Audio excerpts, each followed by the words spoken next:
Brought to you by V-Guard, co-powered by Sensodyne, Vimal, పలుకులలో kesari. వేలు పెడితే జనం క్షమించరు, ఎందుకంటే వాళ్ళు పాత రోజులు మర్చిపోలేదు, చీకటి రోజులు అన్న గుర్తెరిగి ఉండాలి.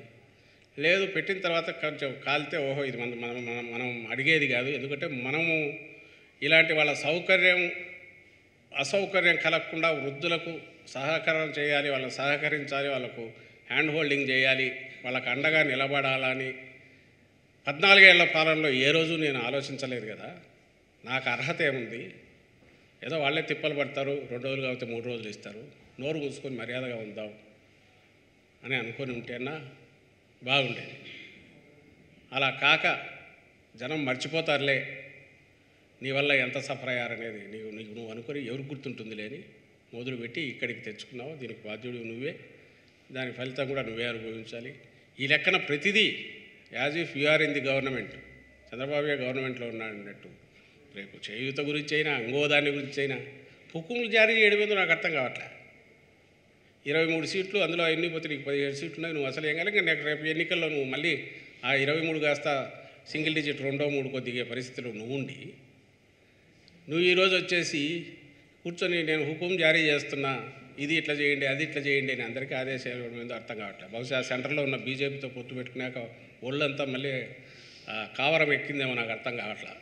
నేను ఏదంటే అదే శాసనం అని, ఏదో నా కంటి చూపే శాసనం అంటారు కదా, అట్లా ఈయన కూడా నేను నోరు తెరిస్తే శాసనమే అందరూ ఫాలో కావాల్సింది. ఆయన ఆ డెలీరియం స్టేట్లో కలగంటున్నారు తెలియట్లే.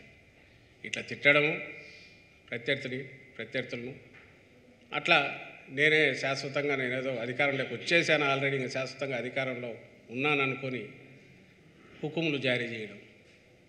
ఈ 10 రోజులన్నా అది మానుకుంటే ప్రజలకు కొంచెమన్నా గుర్తు రావేమో. నువ్వు ఇట్లా చేసే కొద్దీ పాత రోజులు గుర్తొస్తాయి. అండ్ ఖచ్చితంగా మేమెవరూ చెప్పనవసరం లేకుండానే ఆయన డిపాజిట్లు కూడా గల్లంతో అవుతున్నాయి చంద్రబాబు నాయుడుకు అనే విషయం ఆయన మాటల్లోనే, ఆయన అనుచరుల మాటల్లోనే, ఆయన తమ్ముళ్ళ మాటల్లోనే, ఆయన దత్తపుత్రుడి మాటల్లోనే, ఆయన వదిరమ్మ మాటల్లోనే, వాళ్ళ వాటిలోనే వ్యక్తమవుతోంది. ఇదిగో ఇట్లా డెస్పరేట్గా మాట్లాడడం ద్వారా ప్రజలు ఆల్రెడీ దాన్ని కూడా గుర్తించినారు. ఇది నేను చెప్పదలుచుకుంది ఈరోజు వచ్చేసి.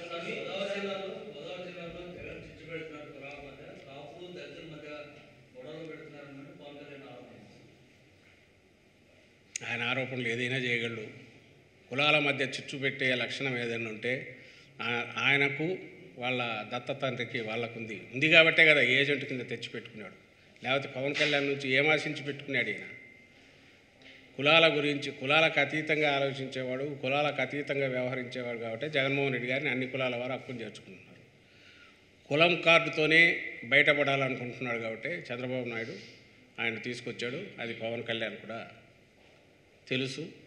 ఆయన అంటున్నవన్నీ ఆ స్క్రిప్ట్ ఏదైతే చంద్రబాబు రాయించినాడో దాన్ని తను ఎత్తున్నాడు తప్ప అందులో నిజం లేదని ఆయనకు తెలుసు, ప్రజలకు తెలుసు.